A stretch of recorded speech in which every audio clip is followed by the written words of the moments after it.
Je m'appelle Noël Darcieux. J'ai 82 ans. Et pendant 61 ans, j'ai gardé en silence ce que j'ai vu durant cet hiver de 1943, quand les soldats allemands m'ont arraché de ma maison à Lyon avec ma petite sœur, Edith. Elle n'avait que 18 ans. Moi, 21. On dit que le temps guérit toutes les blessures. Mais il y a des marques qui ne cicatrisent jamais. Elles gèlent simplement à l'intérieur, comme de la glace qui ne fond plus. J'accepte de parler maintenant parce que je sais que bientôt, il n'y aura plus personne de vivant pour raconter. Et parce qu'Edith mérite que quelqu'un prononce son nom à voix haute, avant qu'il ne disparaisse à jamais dans l'oubli. Nous avons été emmenés dans un camp de détention aux abords de Grenoble, dans les montagnes des Alpes françaises. Ce n'était pas Auschwitz, ce n'était pas Ravensbrück. C'était quelque chose de plus petit, de plus discret, et justement pour ça, de plus dangereux. Les Allemands appelaient cet endroit Zwischenlager, camp intermédiaire. Mais entre nous, prisonnières, il portait un autre nom, le pire que la chambre 47. La chambre 47, c'était là où ils nous interrogeaient, où ils arrachèrent les ongles, brisaient les doigts, noyaient des femmes dans des seaux d'eau glacée jusqu'à ce qu'elles avouent quelque chose, n'importe quoi. Mais ce qui se passait en dehors de la chambre 47 était encore pire, parce que là, la cruauté n'était pas pressée. Elle était lente, méthodique, calculée. Elle prenait son temps pour détruire ce qui restait de nous. Nous, les révoltés, c'est ainsi qu'ils nous appelaient, nous étions punis de manière qu'aucune jeune femme ne devrait endurer. Nous restions jusqu'à 48 heures sans nourriture, debout, exposés au vent qui coupait la peau comme des lames. Ils nous enlevaient nos vêtements dans le froid et nous obligeaient à rester immobiles pendant qu'ils décidaient qui serait la prochaine à être traînée dans les salles d'interrogatoire. Des endroits où personne ne revenait pareil, ou tout simplement ne revenait pas. J'ai vu des femmes mourir d'hypothermie debout, congelées comme des statues de glace. J'en ai vu d'autres être forcées de porter des pierres jusqu'à ce que leurs jambes cèdent et qu'elles s'effondrent au sol, le visage dans la neige sale. Et j'ai vu ma sœur être emmenée par une aube grise et ne jamais revenir. Les premiers jours dans ce camp, nous pensions encore que nous allions survivre, que quelqu'un viendrait nous chercher, que la guerre finirait bientôt. Mais au bout d'une semaine, nous avons compris que personne ne savait où nous étions, que nos noms n'apparaissaient sur aucun registre officiel, que nous étions devenus des fantômes vivants. Si vous écoutez cette histoire maintenant, sachez qu'elle a été gardée pendant 6 décennies avant d'être dite à voix haute. Noël a accepté de parler une seule fois, et elle a demandé que personne n'écoute son témoignage en disant ensuite qu'il ne savait pas. Si ce récit vous touche d'une manière ou d'une autre, laissez votre soutien avec un like et commentez d'où vous écoutez ce documentaire. Chaque geste aide à maintenir vivante la mémoire d'Edith et de tant d'autres jeunes filles qui ne sont jamais sorties de cet endroit. C'était en janvier 1943, l'hiver le plus rigoureux que les Alpes avaient connu depuis des décennies. Moi et Edith, nous cachions 2 parachutistes anglais dans la cave de notre maison, à Lyon. Quelqu'un nous a dénoncés. Je ne sais pas qui. Peut-être un voisin jaloux. Peut-être quelqu'un de la résistance qui avait été capturé et avait parlé sous la torture. Ça n'a plus d'importance maintenant. Les soldats sont arrivés à l'aube. Ils ont frappé à la porte avec la crosse de leur fusil. Mon père a essayé de gagner du temps, mais il savait déjà. Ils sont entrés comme une tempête. Ils ont tout retourné. Ils ont trouvé les Anglais cachés derrière une fausse cloison. Et ils nous ont emmenés. Moi et Edith. Mon père a crié. Ma mère s'est effondrée à genoux sur le sol de la cuisine, mais il n'y avait rien qu'il puisse pas faire. J'ai tenu la main d'Edith tout le temps, pendant qu'on nous jetait à l'arrière d'un camion militaire. C'était tôt le matin. Le ciel était gris, lourd, chargé de neige. Et je me souviens avoir pensé « Je vais mourir sans jamais revoir le soleil se lever ». Nous sommes arrivés au camp 3 heures plus tard. C'était une construction ancienne, un ancien sanatorium de tuberculose transformé en centre de détention. Les murs étaient en pierre grise, humides, couverts de moisissures. L'odeur était insupportable, un mélange d'urine, de sueur, de sang séché et de quelque chose de pire, quelque chose que je n'ai identifié que plus tard, l'odeur de corps en décomposition que personne n'avait encore enterré. Nous avons été enregistrés, déshabillés, fouillés de manière humiliante. Ils ont rasé nos cheveux avec des lames émoussées qui arrachèrent la peau. Ils nous ont donné des uniformes vieux, déchirés, trop fins pour le froid qu'il faisait. Et ils nous ont mises dans une cellule avec 12 autres femmes. Certaines étaient là depuis des mois, d'autres seulement quelques jours. Toutes avaient le même regard, vide, distant, comme si elles n'étaient déjà plus là. C'est l'une d'elles, une femme nommée Hélène, qui nous a dit à voix basse « Vous avez été classés comme révoltés. Ça veut dire qu'ils vont tout faire pour vous briser. Et s'ils n'y arrivent pas, ils vous tueront lentement. » Je ne l'ai pas cru tout de suite. Je pensais qu'elle exagérait, qu'elle avait perdu l'esprit à force de souffrir. Mais 3 jours plus tard, j'ai compris qu'elle disait la vérité, et que ce camp n'était pas un endroit où l'on survivait par hasard. C'était un endroit où l'on mourait par calcul. Noël Darcieux a survécu à cet hiver. Mais ce qu'elle a vu dans les semaines qui ont suivi son arrivée au camp a changé à jamais la jeune femme qu'elle était. Le froid, la faim, les châtiments sans fin. Et surtout, la nuit où sa petite sœur Edith a disparu derrière une porte qui ne s'est jamais rouverte. Ce témoignage, donné en 2004 à l'âge de 82 ans, est le seul que Noël ait jamais accepté de livrer. Elle est morte 9 ans plus tard. Mais avant de partir, elle a laissé ces mots pour qu'Edith ne soit jamais oubliée. Restez avec nous jusqu'à la fin, parce que ce qui s'est passé dans ce camp mérite d'être entendu. Je m'appelle Noël Darcieux, et je vais vous raconter maintenant ce que les Allemands faisaient aux prisonnières qu'ils appelaient « die Aufsässigen », les révoltés. Le premier châtiment est arrivé 3 jours après notre arrivée. Ils sont venus nous chercher à l'aube, Edith et moi, avec 6 autres femmes. On nous a fait sortir dans la cour, pieds nus, en sous-vêtements. La température était de moins 15 degrés. Le vent soufflait si fort qu'il nous coupait le souffle et brûlait la peau comme du feu glacé. Un officier allemand, que les prisonnières appelaient Eismann, l'homme de glace, nous a ordonné de rester immobiles, debout, les bras le long du corps. 48 Stunden, a-t-il dit d'une voix plate, sans émotion. 48 heures. Je pensais qu'il mentait. Qu'il nous laisserait pour là 1 heure, peut-être 2, pour nous effrayer et nous briser psychologiquement. Mais non. Ils le faisaient vraiment. C'était leur méthode, leur science de la destruction humaine. Les premières heures furent supportables, dans une certaine mesure. La douleur était vive, pénétrante, mais je pouvais encore bouger mes orteils, serrer les poings. Je me concentrais sur de petits détails pour ne pas perdre l'esprit. Compter les secondes, regarder le ciel gris, écouter le bruit du vent dans les arbres nus qui entouraient la cour. Mais après 6 heures, quelque chose a changé radicalement. Je ne sentais plus mes pieds. Mes mains étaient devenues violettes, puis d'un bleu profond, presque noir. Et le froid n'était plus seulement à l'extérieur, il était entré en moi. Il dévorait mon corps de l'intérieur, comme une bête invisible qui rongeait mes os. Edith tremblait violemment à côté de moi. Je voyais ses lèvres devenir bleues, ses yeux se creuser, son visage se transformer en un masque de souffrance pure. Elle essayait de parler, de dire quelque chose, mais aucun son ne sortait de sa bouche. Seulement un souffle rauque, comme celui d'un animal blessé. Je lui ai chuchoté, en essayant de ne pas bouger les lèvres pour que les gardes ne me voinarent pas.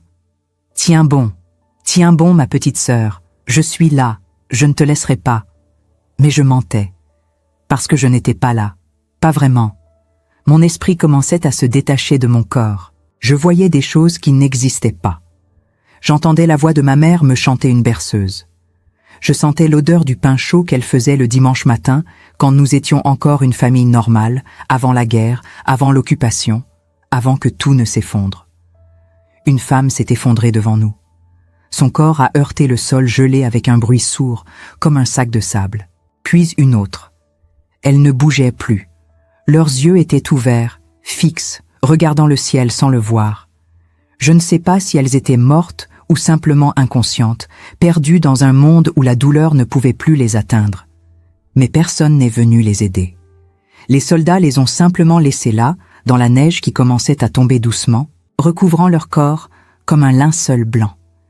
J'ai essayé de compter les heures, mais j'ai perdu le fil. Le temps ne voulait plus rien dire. Il n'y avait plus que le froid et la peur. La peur de mourir là, debout, sans que personne ne sache ce qui nous était arrivé.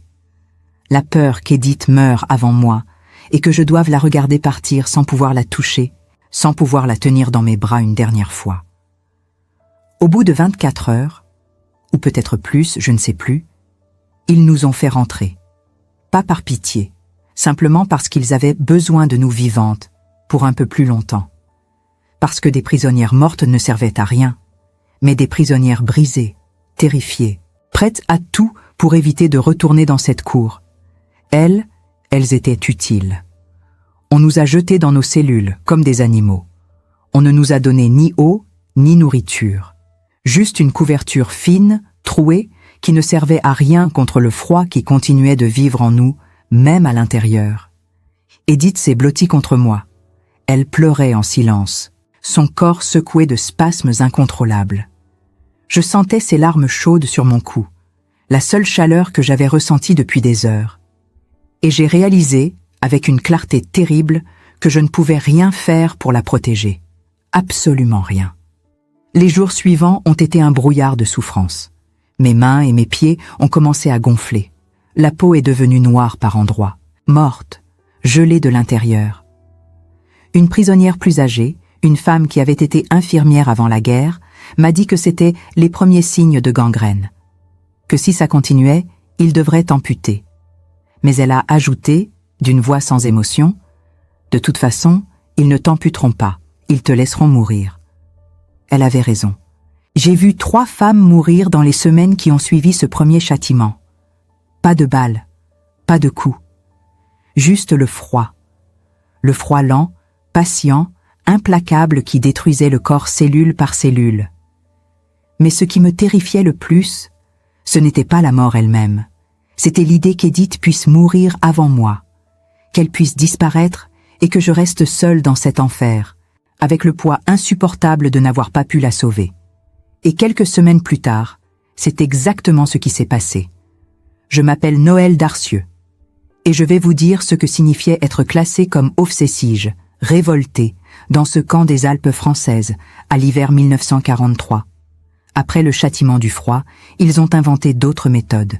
Des méthodes qui ne laissaient pas de traces visibles sur le moment, mais qui détruisaient quelque chose de bien plus profond que la chair. Quelque chose que je ne pourrais jamais récupérer, même après la libération. Ils nous faisaient porter des pierres, des blocs de granit, pesant entre 10 et 20 kilos, que nous devions transporter d'un bout à l'autre de la cour, sans repos, sans eau, sans aucune pause, pendant des heures qui semblaient ne jamais finir. Les pierres étaient rugueuses, coupantes, avec des arêtes vives qui déchirèrent la peau. Mes mains saignaient dès les premières minutes.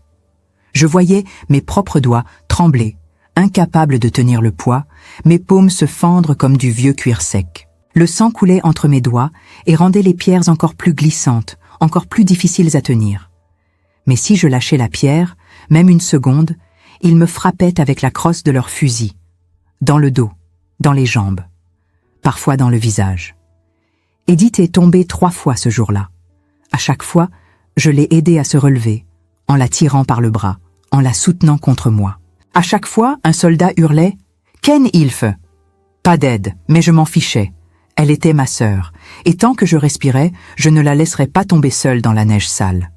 La 3e fois qu'elle est tombée, un garde s'est approché d'elle et lui a donné un coup de pied dans les côtes. J'ai entendu quelque chose craquer. Edith a poussé un cri étouffé. Puis elle s'est mordu les lèvres jusqu'au sang pour ne plus faire de bruit. Elle savait que crier ne servait à rien, que ça ne faisait qu'attirer plus de violence. Je l'ai relevée encore une fois. Son visage était gris, ses yeux vitreux. Elle pouvait à peine respirer.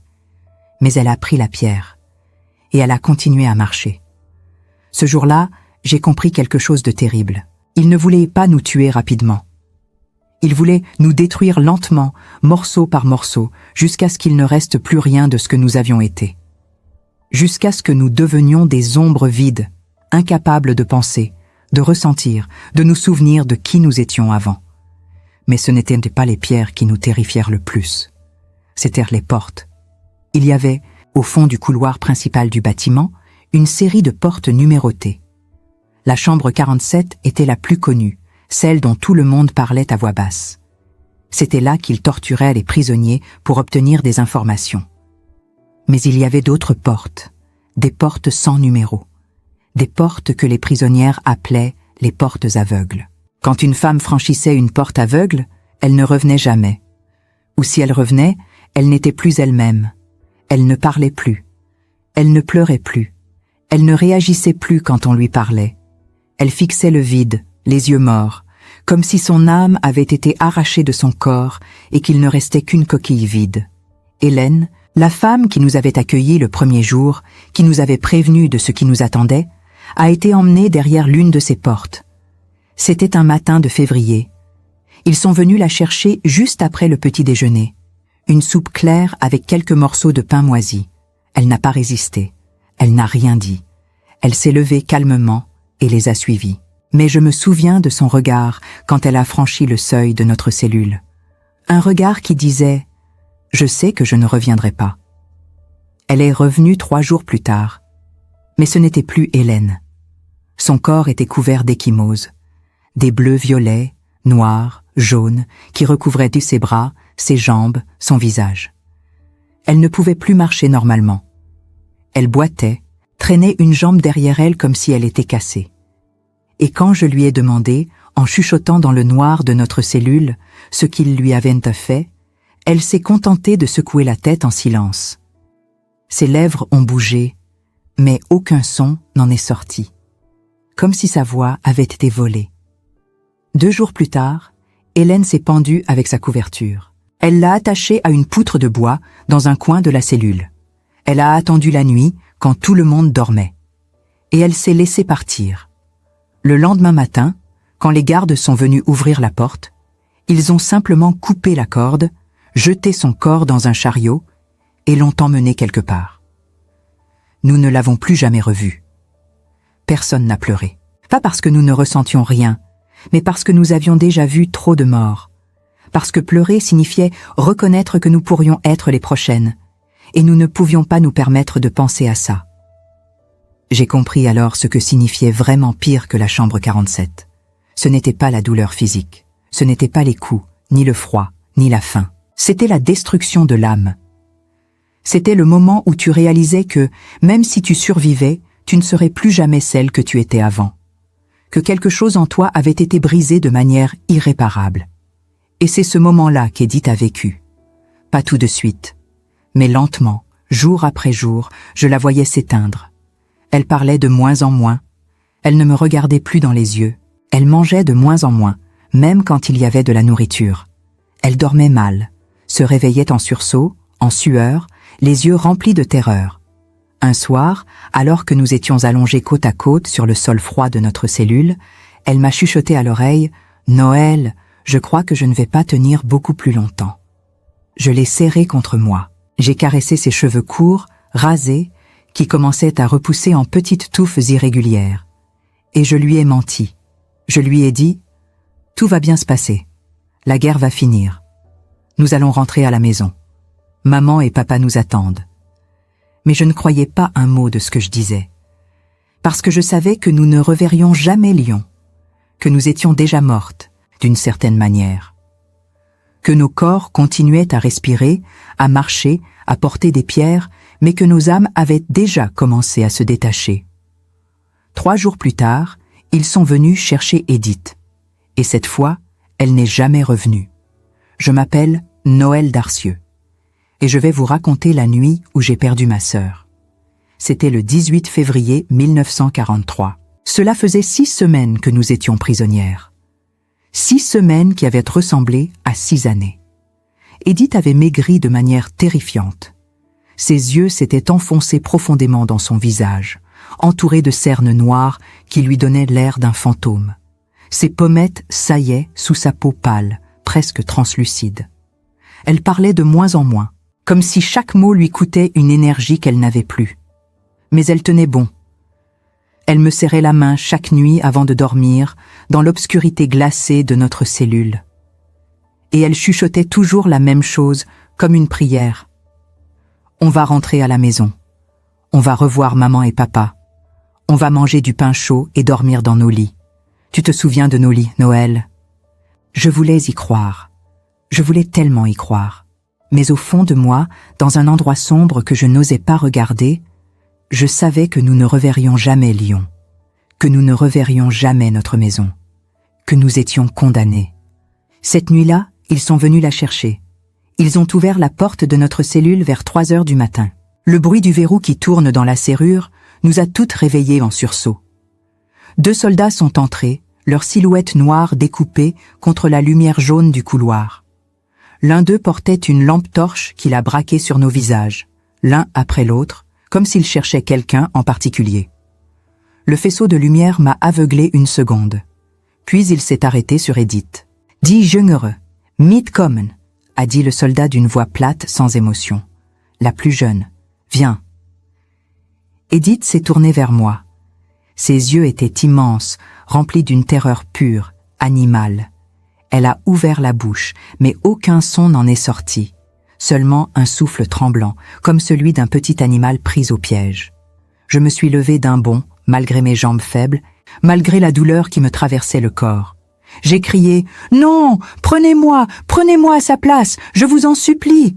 Mais ils m'ont ignoré, comme si je n'existais pas, comme si ma voix n'était qu'un bruit de fond sans importance. L'un d'eux s'est avancé vers moi et m'a frappé au visage avec le dos de sa main gantée. Le coup était si violent que je suis tombée en arrière, ma tête heurtant le sol de pierre avec un bruit sourd. J'ai vu des étoiles. J'ai goûté le sang dans ma bouche. Et pendant que j'étais au sol, étourdie, incapable de bouger, ils ont saisi Edith par les bras. Elle s'est débattue. Pour la première fois depuis des semaines, elle a résisté. Elle a griffé, elle a donné des coups de pied, elle a essayé de se libérer. Mais ils étaient trop forts. Ils l'ont traînée hors de la cellule comme un sac. Elle a hurlé mon nom. « Noël! Noël !» Sa voix était déchirante, désespérée, remplie d'une peur que je n'avais jamais entendue auparavant.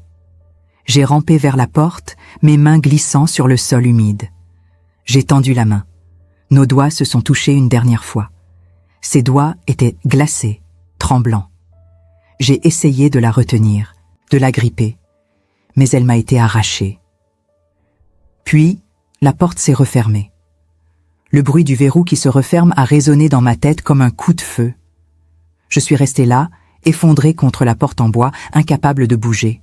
J'ai frappé contre le bois jusqu'à ce que mes mains saignent, j'ai crié jusqu'à ce que ma voix se brise. Mais personne n'est venu, personne n'a répondu. Les autres femmes dans la cellule ne disaient rien. Elles me regardaient en silence, avec une pitié muette. Elles savaient. Elles avaient déjà vu ça. Elles avaient déjà perdu des sœurs, des mères, des filles de cette manière.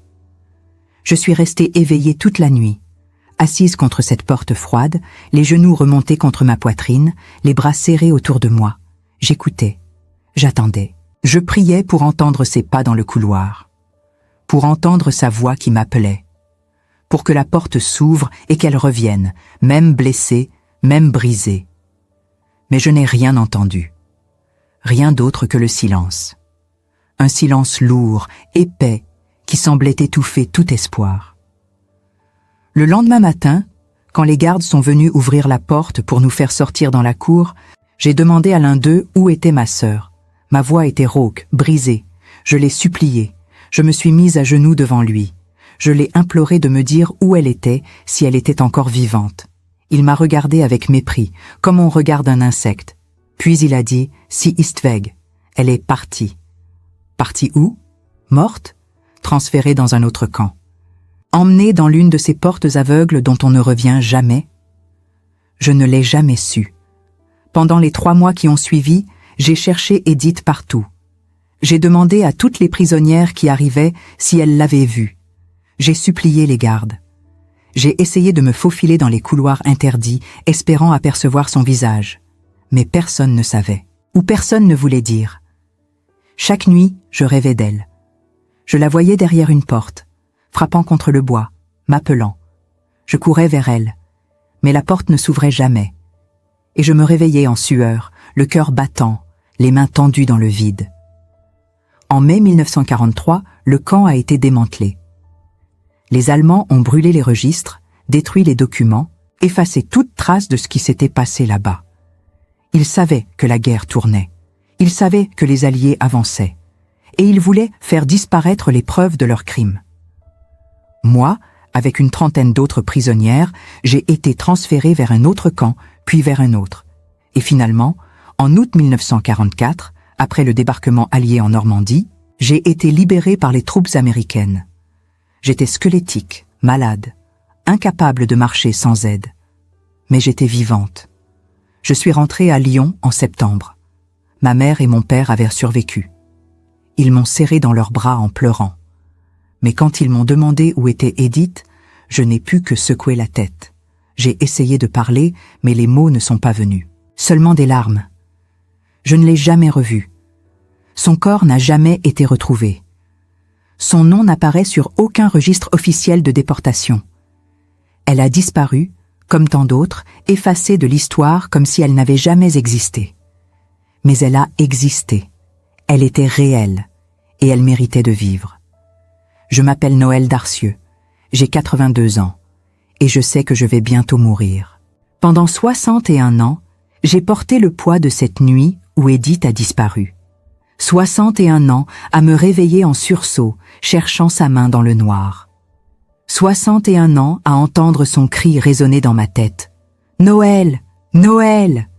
61 ans à me demander si j'aurais pu faire quelque chose de plus, si j'aurais pu la sauver. J'ai essayé de vivre, vraiment. Je me suis mariée en 1948 à un homme bon, un menuisier nommé Jacques, qui avait lui aussi survécu à la guerre.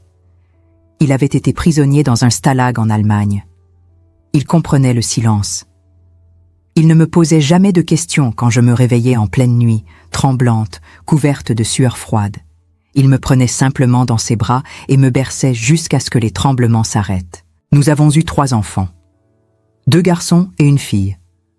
J'ai choisi de nommer ma fille Edith. Jacques m'a regardé avec surprise quand je lui ai dit ce nom à la maternité. Il savait pourquoi.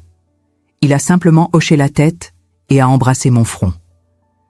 J'ai travaillé comme infirmière pendant 35 ans. Je soignais les malades, je tenais les mains des mourants, je réconfortais les familles en deuil. Je pense que, d'une certaine manière, c'était ma façon de donner un sens à ma survie. Si je ne pouvais pas sauver Edith, au moins je pouvais sauver d'autres personnes. Au moins je pouvais être là pour ceux qui avaient besoin de quelqu'un. J'ai ri, j'ai pleuré, j'ai regardé mes enfants grandir, se marier, avoir leurs propres enfants. J'ai fait tout ce qu'une femme fait dans une vie.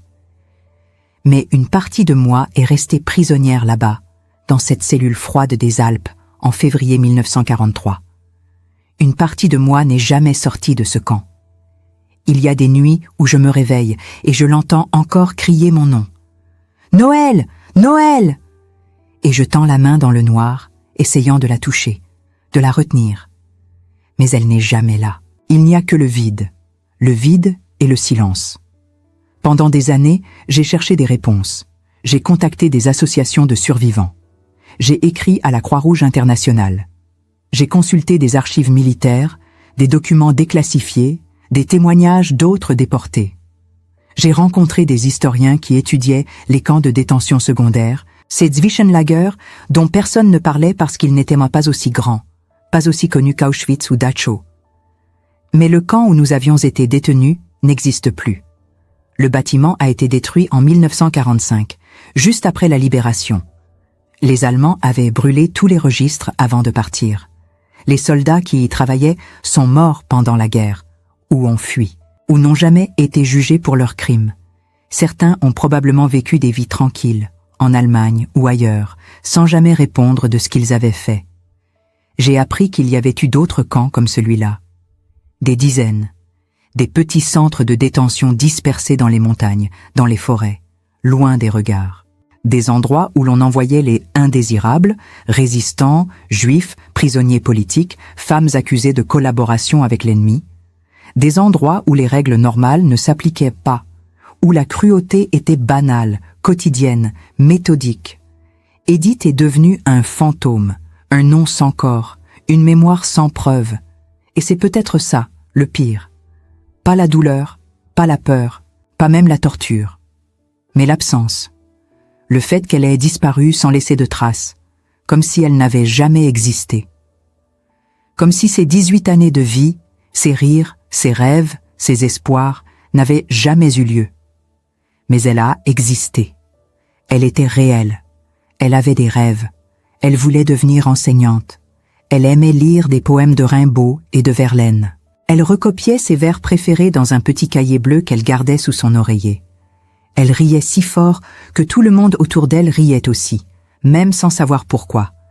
Elle avait peur des orages. Elle adorait les fraises. Elle détestait le fromage bleu. Elle chantait faux, mais ça ne l'empêchait pas de chanter. Elle était ma petite sœur, et elle méritait de vivre. En 2004, j'ai accepté de donner cette interview pour un documentaire sur les camps oubliés de la Seconde Guerre mondiale. C'était la première et la seule fois que j'ai raconté cette histoire en entier. Mes enfants ne connaissaient que des fragments. Mon mari savait, mais nous n'en parlions jamais. C'était trop douloureux, trop lourd. Le réalisateur du documentaire, un jeune homme dans la trentaine, m'a demandé « Madame Darcieux, pourquoi maintenant? Pourquoi après toutes ces années ?» Je l'ai regardé longuement avant de répondre. J'ai senti les larmes monter, mais je les ai retenues. Je lui ai dit « Parce que bientôt, il n'y aura plus personne pour dire son nom. Parce que dans 10 ans, 20 ans, tous les survivants seront morts. Et si je ne parle pas maintenant, Edith disparaîtra définitivement. Elle deviendra juste un chiffre dans une statistique, une victime anonyme parmi des millions. Et je ne peux pas accepter ça. Je ne peux pas la laisser disparaître une deuxième fois. » L'interview a duré 4 heures. J'ai tout raconté. Le froid, la faim, les pierres, les portes aveugles, la nuit où ils l'ont emmenée, le silence qui a suivi, les années de recherche inutiles, le poids de la culpabilité du survivant, cette sensation terrible de se demander pourquoi j'ai survécu et pas elle, pourquoi moi et pas elle. À la fin de l'interview, le réalisateur a éteint la caméra. Il est resté silencieux un long moment, puis il m'a dit « Merci, merci d'avoir eu le courage de parler. » Mais ce n'était pas du courage, c'était une nécessité. C'était la seule chose que je pouvais encore faire pour elle. Je suis morte en 2013, à l'âge de 91 ans. J'ai eu une belle mort, si l'on peut dire ça. Entourée de mes enfants et de mes petits-enfants. Dans mon lit. Sans douleur. Jacques était mort 10 ans plus tôt et j'étais prête à le rejoindre. Mais avant de partir, j'ai laissé ce témoignage. Pas pour moi, pour Edith, pour qu'elle ne soit pas oubliée. Pour que son nom survive, même si son corps n'a jamais été retrouvé. Pour que quelqu'un, quelque part, sache qu'elle a existé, qu'elle a vécu, qu'elle a souffert, qu'elle a crié mon nom dans le noir, et qu'elle méritait mieux que ça. Et maintenant, je vous pose cette question, à vous qui m'écoutez. Combien de jeunes filles, comme Edith, ont disparu dans ces camps oubliés, dans ces Zwischenlager dont personne ne parle? Combien de noms ont été effacés, brûlés, enterrés sous le silence et l'oubli? Combien de sœurs, de mères, de filles ont été arrachées à leur famille et n'ont jamais eu le droit à une sépulture, à une stèle, à une place dans la mémoire collective? L'histoire officielle parle des grands camps, des millions de morts, des chambres à gaz, des fours crématoires, et c'est important, c'est essentiel. Mais il y a aussi ces autres victimes, celles dont on ne connaît pas les noms, celles qui sont mortes dans des endroits que personne n'a jamais recensés, celles qui ont disparu sans témoin. Si vous ne retenez qu'une chose de mon histoire, que ce soit celle-ci, tant qu'un nom est prononcé, la personne qui l'a porté n'est pas vraiment morte. Tant qu'on se souvient, il continue d'exister. D'une certaine manière. Edith Darcieux. Elle avait 18 ans. Elle voulait devenir enseignante. Elle aimait Rimbaud. Elle riait fort. Elle avait peur des orages. Elle adorait les fraises. Elle était ma sœur. Et elle méritait de vivre. Je ne l'ai jamais oubliée. Pas un seul jour. Et maintenant, grâce à vous qui m'écoutez, elle ne sera pas oubliée non plus. C'est tout ce que je peux encore faire pour elle. C'est ma dernière promesse. Mon dernier devoir. Et peut-être, quelque part, elle sait que je n'ai jamais cessé de la chercher, que je n'ai jamais cessé de prononcer son nom, que je n'ai jamais cessé de l'aimer. Noëlle Darcieux est partie en 2013, mais son témoignage reste gravé dans le temps. Elle a prononcé le nom de sa sœur une dernière fois pour que nous, aujourd'hui, puissions le répéter. Édith Darcieux, 18 ans. Disparue dans un camp oublié des Alpes françaises, en février 1943. Son corps n'a jamais été retrouvé. Son nom n'apparaît sur aucun registre. Mais grâce à Noël, grâce à vous qui écoutez maintenant, elle existe encore. Parce que ce souvenir s'est refusé que l'oubli soit la dernière victoire de ceux qui ont voulu effacer ses vies. Combien de jeunes filles comme Édith ont disparu dans ces petits camps dont personne ne parle? Combien de noms ont été brûlés avec les registres, enterrés sous le silence? Ces histoires méritent d'être entendues, ces voix méritent d'être portées. Et c'est pour ça que cette chaîne existe, pour que les témoignages comme celui de Noël ne se perdent pas, pour que la mémoire survive, même quand les témoins ne sont plus là. Si ce récit vous a touché, si vous pensez qu'il mérite d'être partagé, soutenez ce travail en vous abonnant à la chaîne. Activez la cloche pour ne manquer aucun témoignage. Laissez un like pour que cette histoire atteigne plus de personnes.